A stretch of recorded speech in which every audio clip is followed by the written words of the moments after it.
Okay, and we're back. This is episode 1 of the Real Solution podcast. And what y'all don't know is that I messed up the first time. So Take two. But episode 1. So here we are. We're going to jump right into it. So immigration is everywhere right now. I'm sorry. Did you say something? Introductions. We have. Of course, I'm the one and only Brandon Bad of Brandon Bad Entertainment. I'm here with my lovely yet crazy redhead and our special guest, Miss Amy. Y'all, this is funny. I really did mess it up, but I'm here. I'm with this. We got it right this time. So back to immigration. Why did we choose immigration? Well, we chose immigration because it's such a hot button. You can't turn your TV on, your radio, your Twitter, and not see something about what's going on with immigration because it is such a convoluted word of the topic. And you have to ask yourself, it's a hot button on the political front, but you know, I also think that even more importantly, it's a humanity issue.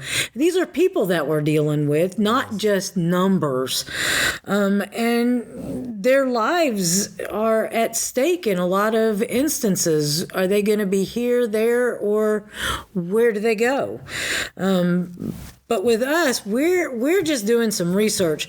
I found out how little I really knew about immigration when we started to look into it as a topic for this podcast. There's just so many things going on and so many things that our government, our congressmen, our senators are not doing to fix some of this. And it really just is a matter of some give and take. Not everybody's always we're never going to make everybody happy, but we've got to do something to fix this. We're not the experts. We're here to try to help educate and give you guys facts and details. Without you, we're not going to be as good as we can be.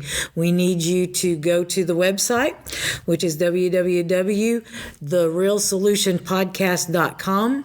There are links to our Twitter, Facebook, Instagram. There is also a section on there where you can send us your comments directly. We want to hear from you. This all got started because of things that just pissed me off.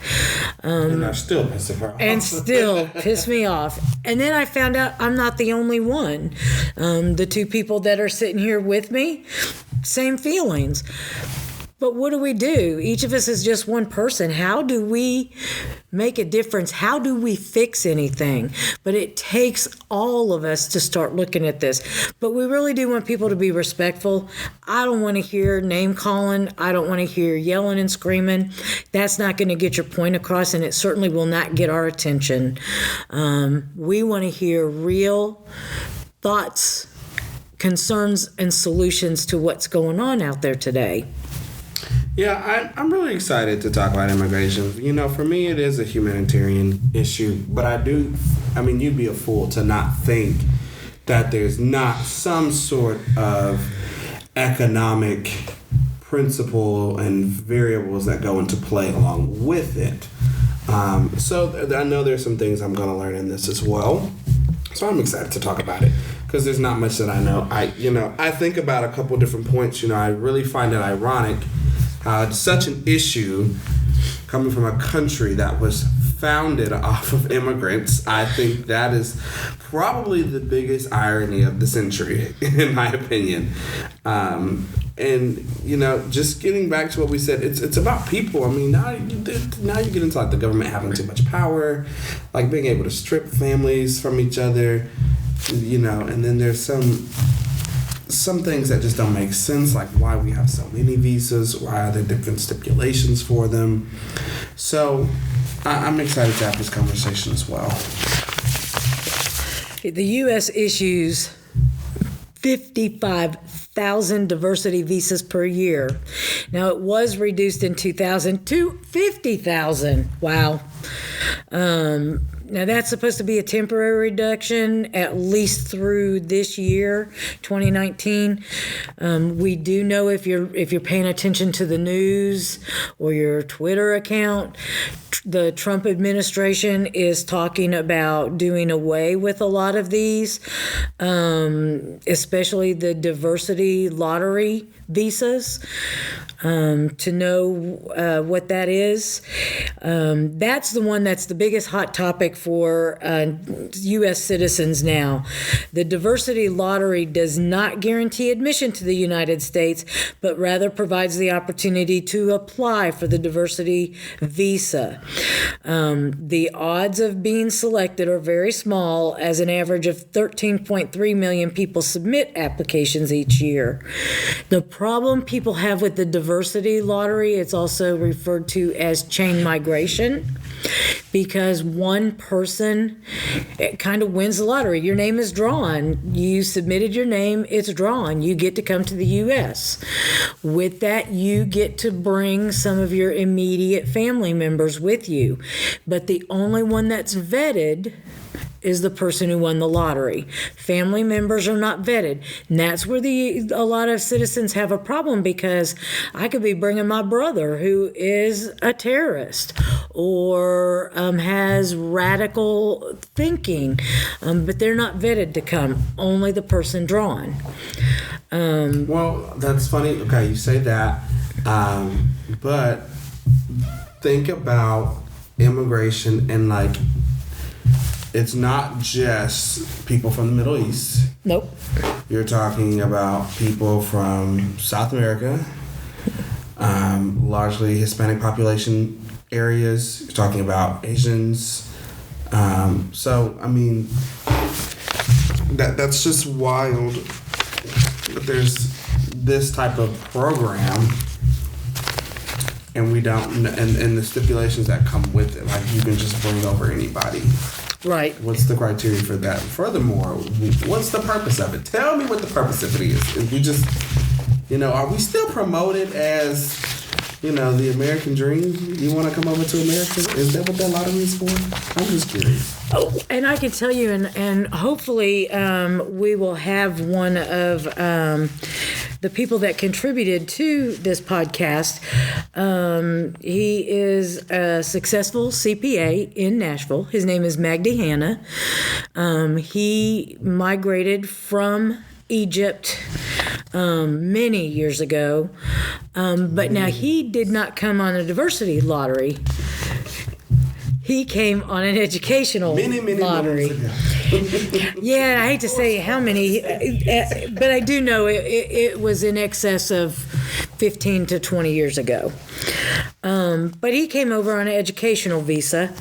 He said one day, I want to be a CPA. He had already been in college over there, and then he decided. People decided they want to be CPAs. Well, he did, and that's what he told me. He said that one day he decided he wanted to be a CPA, but he wanted to be a CPA in the U.S.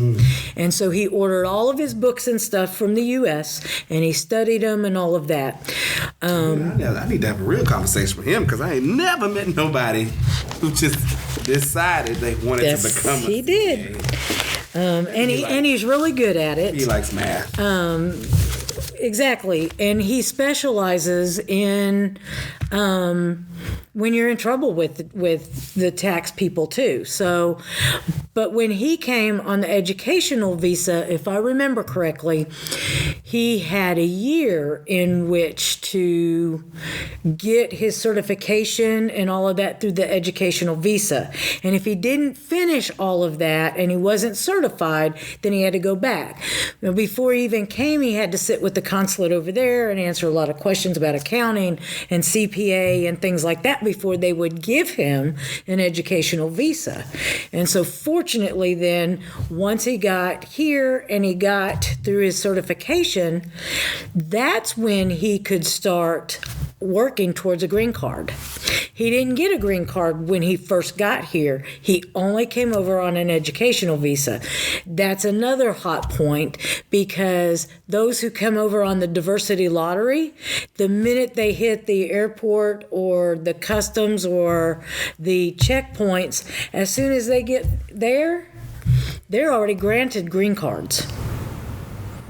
And I wonder how many other visas come with that stipulation. And we can look into that deeper, but I'll tell you, there are about 185 different types of visas. There are two main categories. You have a black card visa. You have the city forward visa. That's my favorite visa of all. You know, you just swipe that card and then just clear your transaction. Great limit. I had that one. It's a good one. It's my favorite visa of all.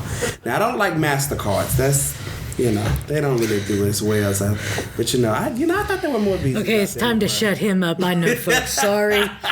Anyways, the U.S. visas. There are non-immigrant visas. Those are for temporary visits such as tourism, business, work, visiting family, or studying. Then you've got your immigrant visas, and those are for people to migrate to the United States. So in the two people that I talked to that came from Egypt, one was on an educational visa. The other was the immigrant visa, which was through the diversity lottery. That's how they got here, and that's two different ways.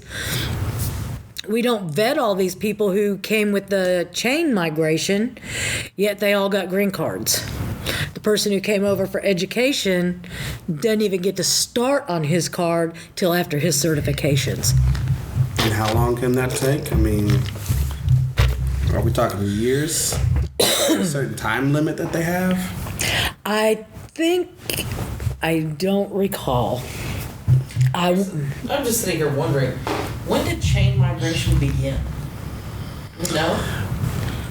Back in 0 BC. Let me back that up. When did it begin in the United States of America? When the first Homo sapien migrated. Well, I don't know, because there have been several influx of immigrants. Right. The ones that used to come through Ellis Island. Sure. And I don't know that I believe chain migration was in effect then, but you didn't have to go through the same vetting processes as you do now. Okay. Because that was like a mass influx of people from Ireland, from your different countries over in the European areas. So that's something we can look up. I don't know what year that happened. I just know that basically now these are the two main categories, and there are more than 185 different visas to get you into the U.S. I need a list. And we can look that up. Of what they are, so I can see which one I can apply for. Well, and there's two, I believe, that right now is part of the Trump administration's that they want to eliminate or decrease. I want to say one of them is where you have like your unskilled workers, field migrants. I think that's one of them.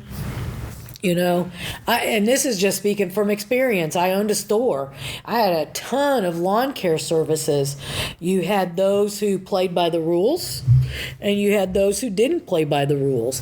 So there's a lot of debate. Are the illegal immigrants taking away American jobs? Or are these being brought in because we got Americans who won't do those jobs? And what I look at also is how immigration is so racially profiled in the media. It's very much so geared towards people of Hispanic and Latino backgrounds. But do we forget that there are, before them, significant other racial groups who migrated to this country? I mean, think about the amount of Asian individuals who are here that own businesses here. A lot. Significant. Think about the amount of, I know the Italian community was a big community that migrated to the country. So I think that's very interesting, and I like to point out that in the media, in the news, for years, I mean, as far as I know, I remember going back, Middle Eastern individuals. So as far as I remember, it was, of course, around 9/11, you have people of Middle Eastern descent and immigration, and then somehow we transitioned over into Hispanic and Latinos being a problem, and the borders and the walls. I figured that either. I don't know where I'm trying to figure that out. Where we went in time to where that triggered, because it was 9/11 and Middle Eastern and profile and perception of terrorists, and then somehow in later years we've now gotten into Hispanics and Latinos and build a wall and keep out Mexico and South America. I mean, I don't know where that went. Like, we don't have other borders. Like, we don't have other people. Right. Well, and the southern border is nowhere near as large as the northern border. Do what about my notes? You are just fumbling with these notes. Nervous. Right, you're nervous. Well, I'm trying to keep up with the line of discussion that you guys have, because, like I said, there is so many different facets of the immigration part. Right now, the media, and that's why we're going to talk about the media in future episodes, because they're horrible. Their big focus is the southern border. It's Mexico, Mexico, Mexico. Yeah. And as much as we need to have some control over that border, it's not the only issue that we have with immigration. I mean, people fly over all the time. Exactly, and that's what I was looking for. Is I've got notes on just how many that is, but it's the people who come in by air and sea. The biggest problem is that it's our government, has no fully functional enforcement agency over visas. We don't monitor visa overstays, and we don't monitor visa expirations. And you have a wonderful topic to talk about, and his name is 21 Savage. Oh my gosh, yeah, that's 21 Savage. That started an uproar. I mean, if you don't know 21 Savage is, he is a rapper. He's an artist in the entertainment industry. And he is from another country. He is not from the United States. And so that really gave people, especially people of color, like a quick, wait a minute, what's going on here?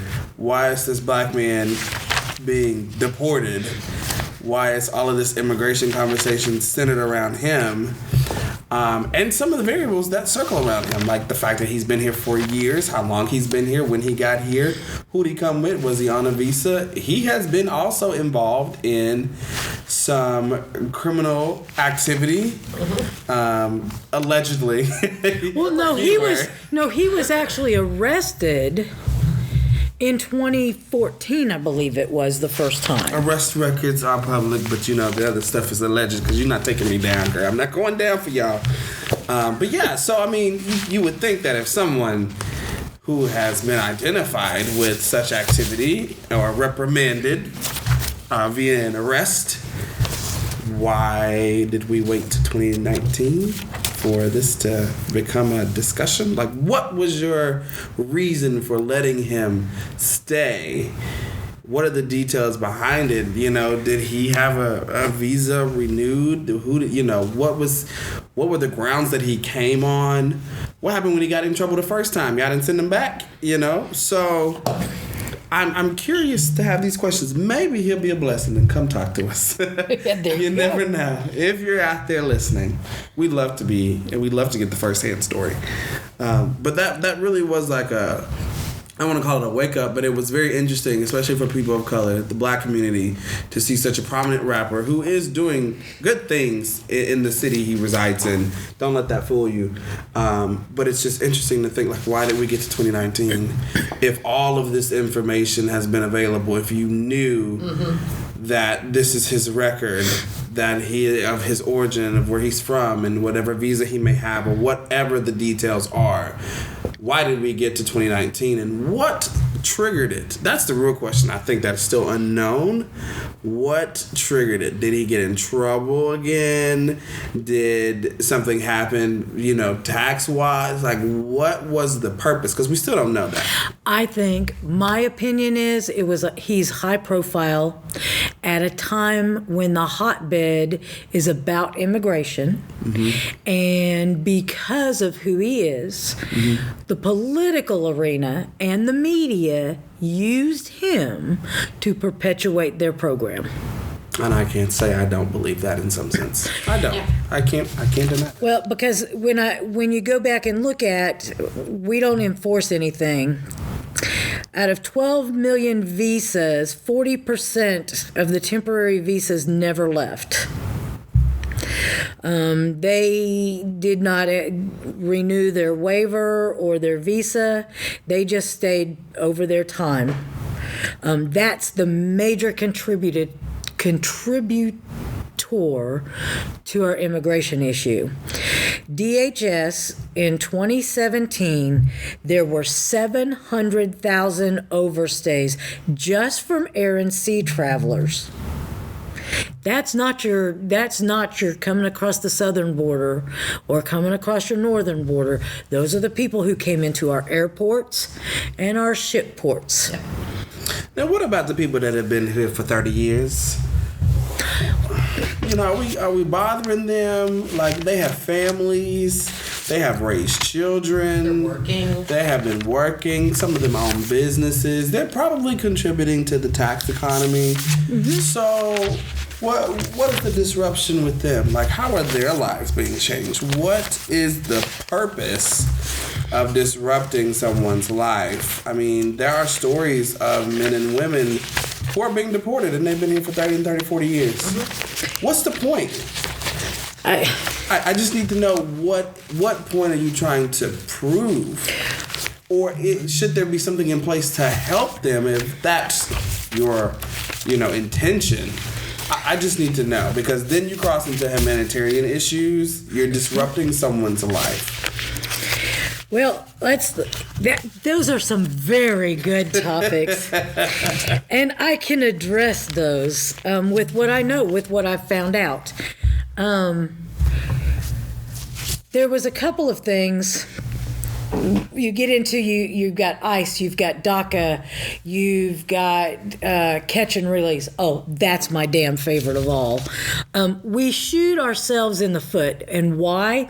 Because our own congressmen and our senators refuse to sit down and really work on this. And there's a hashtag you can use. You know what hashtag? It's hashtag get to work. And that's been used with a lot of this going with many topics. You know what? Congress, when it's time for them to break, they go. They don't care if they've finished everything on their dockets. They don't, and if they don't agree on anything, it's tabled. And on future, go look up, because here's how infuriating this was to me. I found a document. Some of you may already know that it's out there. It was called the Immigration Reform Bill of 2006. They couldn't agree on it then.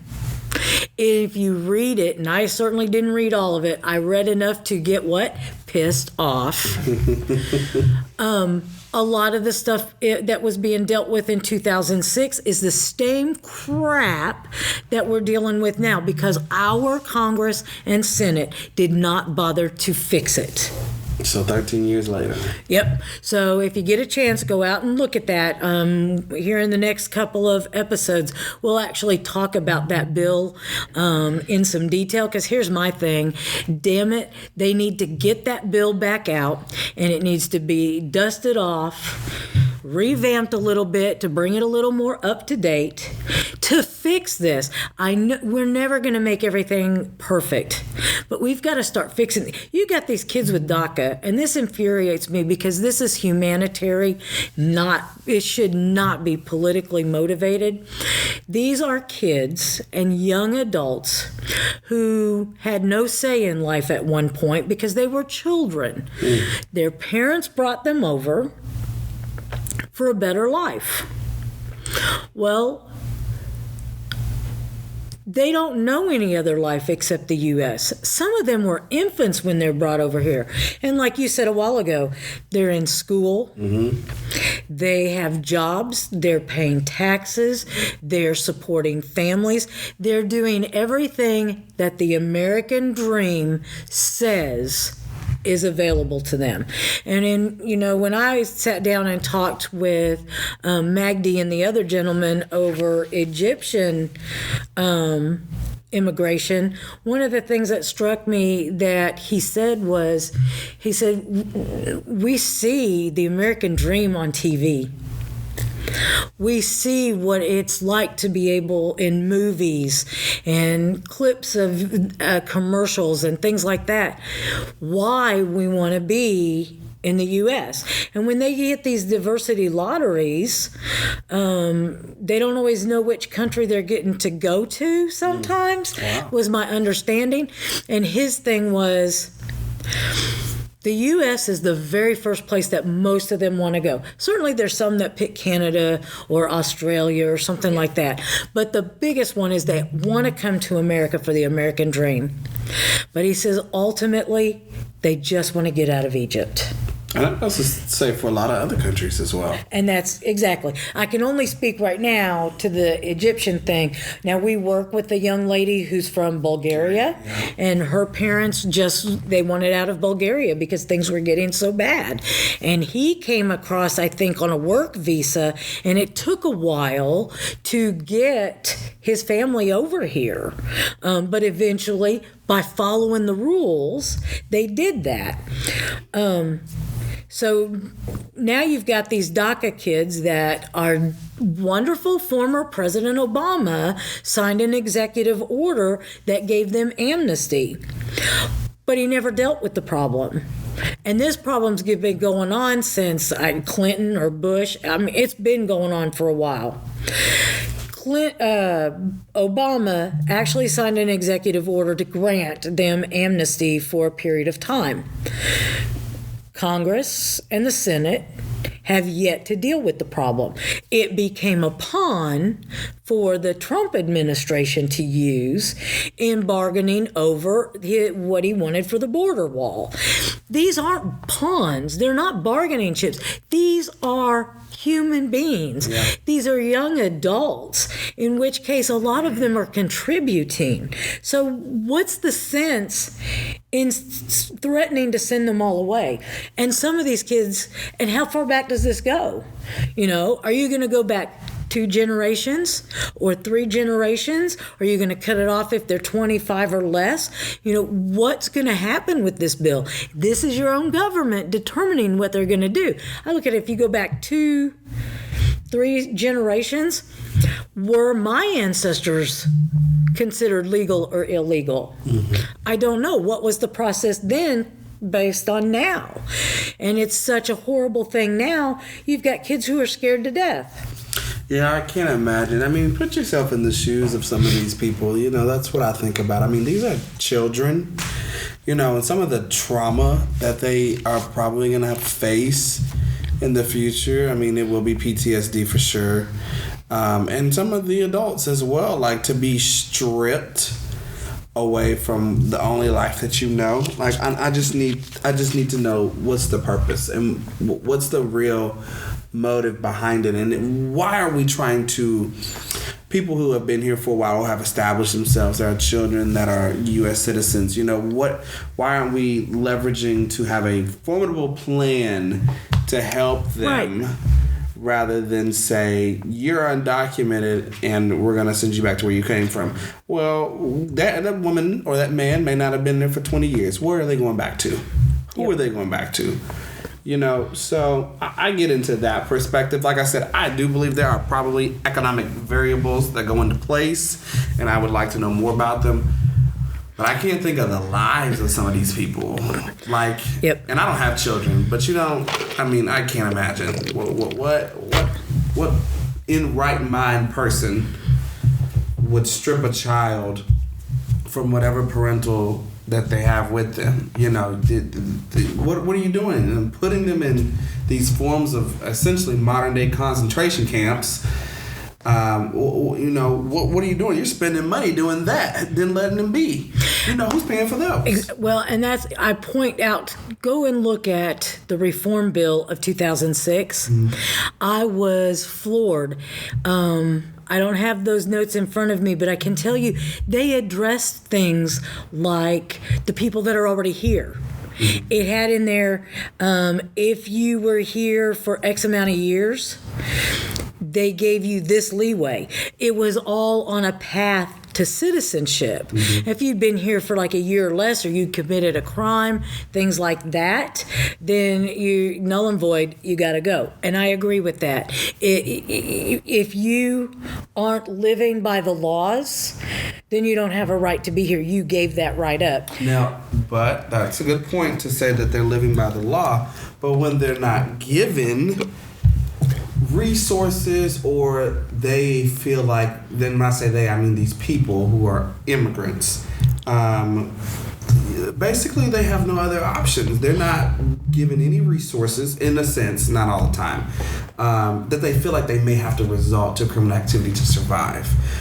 So are you really going to send somebody back because they stole a chicken? I don't, something wild, like something medial like that. What?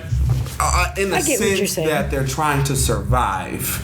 They're doing the migrant labor, undocumented, obviously. I can remember living in Atlanta at one point, and there was a gas station near the apartments that I resided in, and just seeing a group of men every day who were obviously undocumented immigrants, and to just be picked up for work.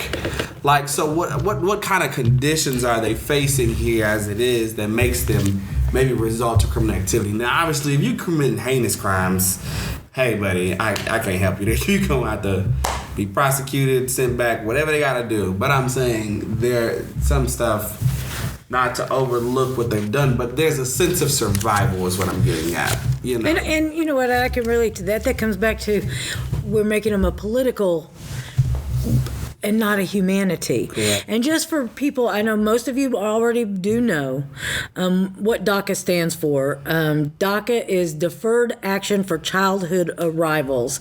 It was an administrative relief from the deportation for children. This act was created June 15th of 2012 by the Obama administration. It was to protect these kids whose parents brought them over illegally. Because here's my thing. We've created our own hornet's nest. These people have been here. We've done nothing to deter them, done nothing to follow up with them. We shot ourselves in the foot. I can go back to, there is a lady, her name is Julissa Arce, ARCE. She is emerging and a leading voice for immigrant rights and education. At the age of 11 years old was the first time she had ever heard of being undocumented. She was from Mexico. Her parents used to come to Texas every year. They sold funnel cakes and things like that. That's how they supplemented their income in Mexico during the summer months.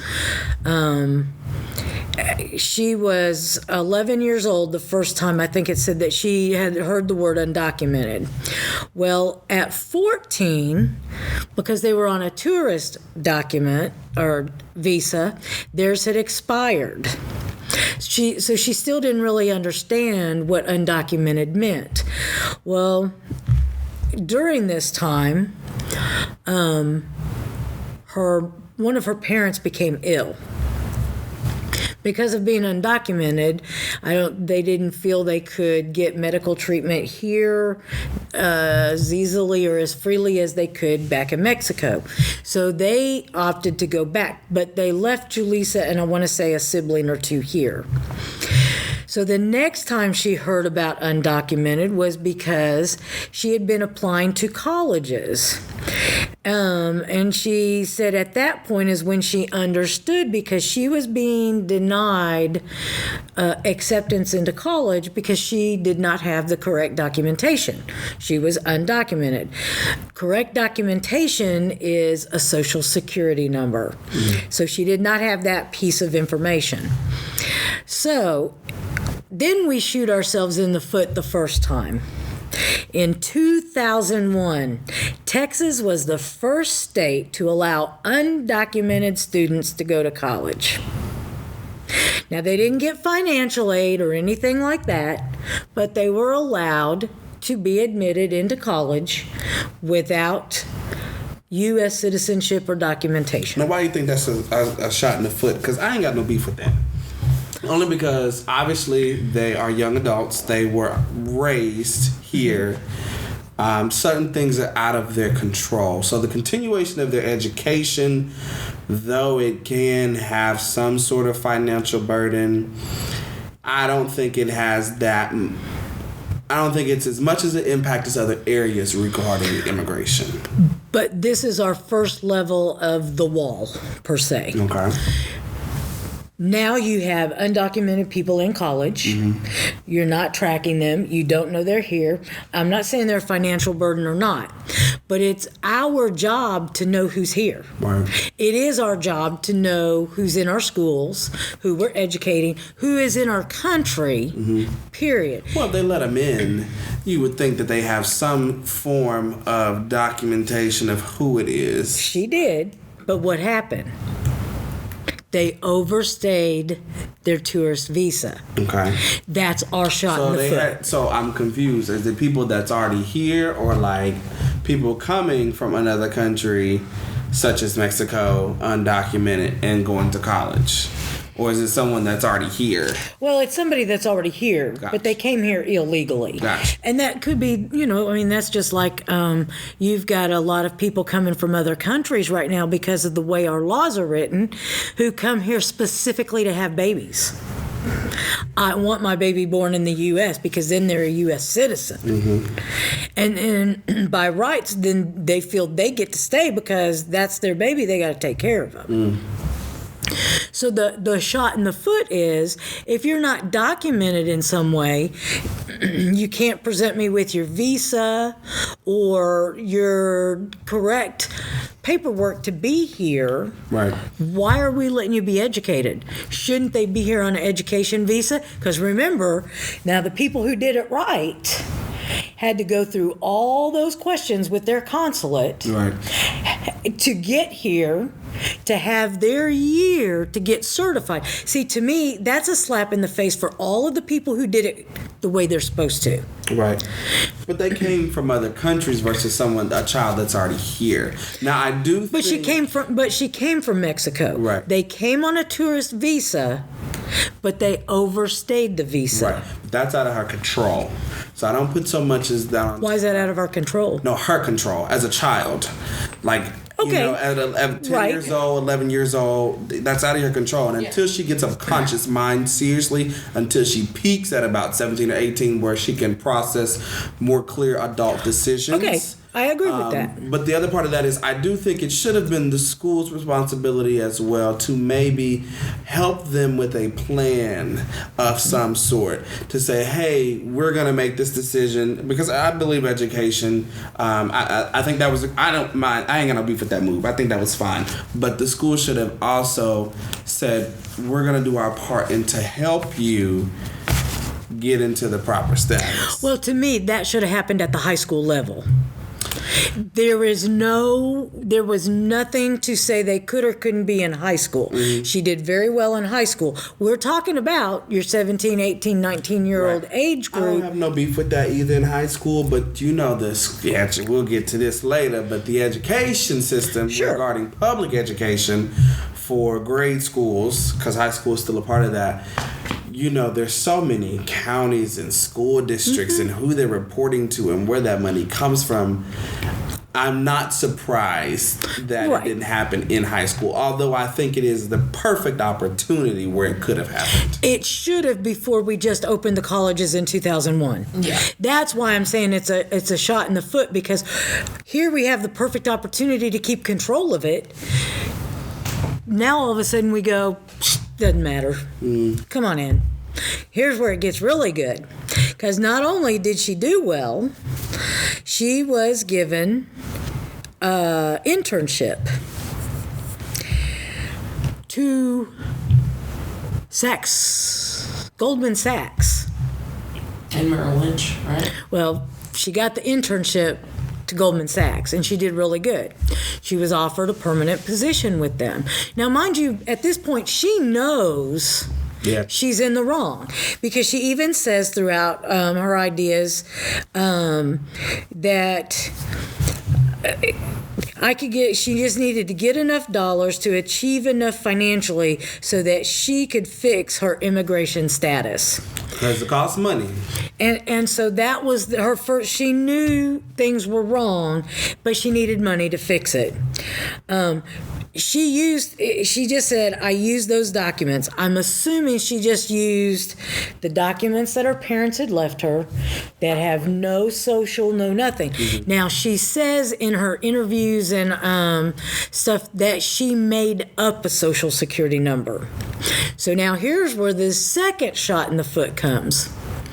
Did she make up a number but lucked onto somebody, a deceased person or something, that let that number go through? Or did Goldman Sachs go, we have a problem here, Houston. She doesn't have numbers. Who dropped the ball? Because the minute they run payroll, that should have been flagged. Well, you know, on the other side of that, coming from someone who has completed documentation to hire someone, you know, once you send it to where you're supposed to send it, air quotes, think about how much of that is actually being checked. Because in reality, all I want to make sure is that the form is completed. But, like, who's on the other side actually verifying that this is all correct legal documentation? Think how many forms of paperwork go through for employment for anyone, for any company around the country at any given time and any day. How much is being submitted? Like, I'm not surprised, because I feel like it's more of just a show for documentation rather than authenticating the information. But you're supposed to be authenticating a social security number for payroll purposes, right? How many of them do you think actually do that? Not necessarily the company's end, because you can start the company and get the paperwork from your employee. Who are they sending it to? Who is it reported to? Is the IRS the people that's authenticating these details for payroll purposes? Like, who is authenticating that? Because I'm just supposed to make sure that you have it as the employee, and then where do I send it? So whoever's on the other end of that, what are they authenticating? Well, and that's what I'm saying. Where did that ball get dropped? You know my opinion on this one? Go ahead. I firmly believe that they used that girl as an example for political gain. That these mass organizations, like, and I'll call it on the carpet, like Goldman Sachs, Merrill Lynch, were paid off by political officials to look the other way because it made for a great news story. Well, given the fact that they are because very big. Because there's no way. Carol's right. If you filed for payroll, it would flag. If you signed up for health insurance, it would flag. There's just way too many things that would have flagged it. Mm-hmm. It makes absolutely no sense. Because she went to work for Goldman Sachs. Yeah. And I don't know how many years. She worked for several years for them. Wanted something different. And then she moved to Merrill Lynch.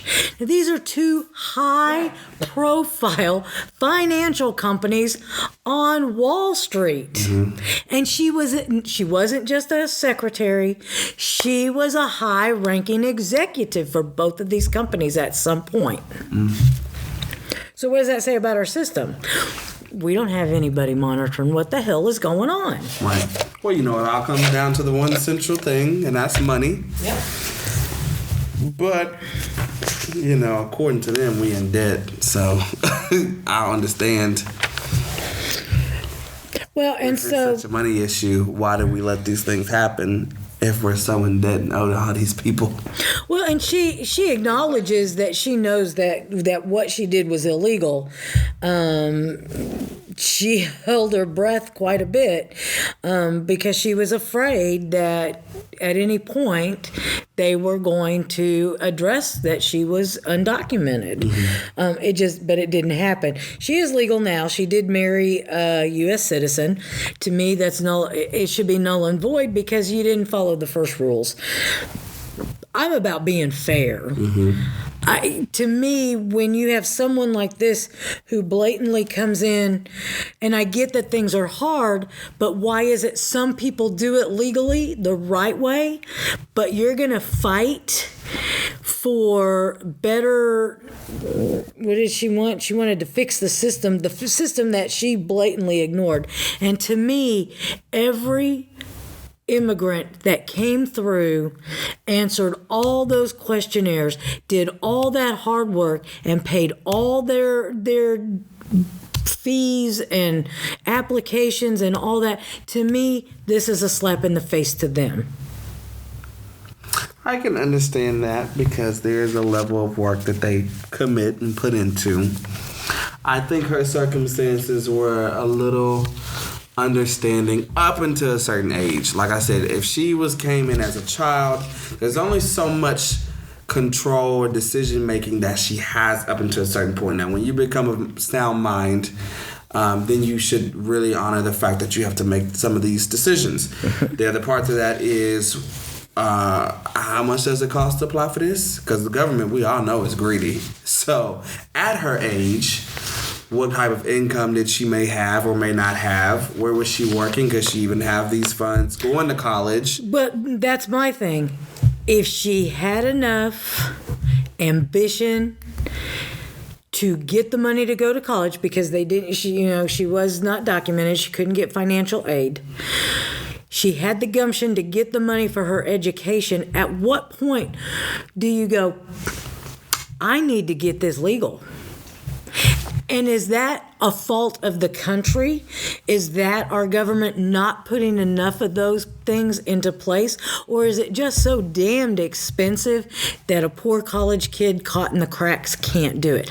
I don't know. I would love to talk to her to know more of those details. I think it's money. Coming from a current college student, I have 2 classes left. I think it's money when it comes to school, because you make the decision of you're on this path to finish, to get it done so that it's no longer something that you have to worry about, a chapter that's out and done. Everything else is of lesser value. I have to go to school. I have to finish school. I have to pay for school. So I get that perspective very heavily because I've been like that for the last few years. So but what about making that, if we know, because obviously the college knows at this point. Mm-hmm. She's not documented. She can't get financial aid, no nothing. And that's why I said the college should have had some sort of implementation, because colleges are very powerful. Sure. So I believe that they are also a little bit responsible in a sense, because they could have put into place some sort of program or plan for those individuals. You don't get your diploma till you finish your citizenship pathway. And I could understand that. That seems logical. That's reasonable in my opinion. We know this is the conditions. We know you're here and you're pursuing, but you have to complete this as well. This is important. So that holds it. So I could have seen that. So I think that's a fix that they could implement right there. I do too. Because I get you wouldn't know in elementary school you might be oblivious. Like I said, she didn't really understand what was going on till she started applying to colleges and being denied for that reason. Yeah. Until Texas said, hey, it's okay, we'll take you. But they never put anything in place to fix the problem of the undocumented. And then we go into these big, powerful countries. So that's where you guys out there in Listeningville can tell us what you think. I mean, this is one that's really convoluted, and we've given you some real details talking about DACA and these kids that are not documented and what stands in their way.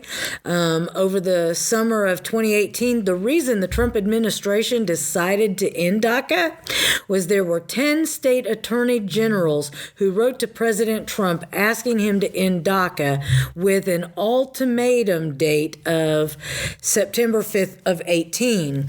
Now, Trump's been all over the board with respect to DACA, complained on and wanted about dismantling it. In office seemed to signal a softer stance rather than the stance he took during his campaign. Administration announced ending the program. Then Trump tweeted, "Does anyone really want to throw out good, educated, and accomplished young people who have jobs, some serving in the military?" That blew my mind. You can be in our military and be undocumented. Well, that's not a new concept. If you go back historically, they use it for their own gain. So they see it as a way out to a better position in life, and the government uses you as a pawn for their own gain. Yep. So, but there are things that need to be changed. You're correct. I mean, we did a lot of conversing. This was good. This was really good. So we're going to pick back up on part 2 of immigration. This is getting good, y'all. In the meantime, remember, our website is www.therealsolutionpodcast.com. Make your way there. Send us your questions. Send us details that you know. We want to hear this information. We want to confirm it. We want to have the conversation with you because, I mean, we're 3 average Joes and Josettes who know probably just as much as you do, if not maybe a little bit more in the conversation. So, and by all means, if you have been through the immigration process, we would love to hear what your journey was. I would like to talk to 185 people who have experienced this different There you go. I would really like to talk to them. Well, we're really glad that you guys are listening. I hope you have learned something from us today. We certainly hope you teach us something through one of our links. But thanks so much. We're out. Bring the bed out. Woo!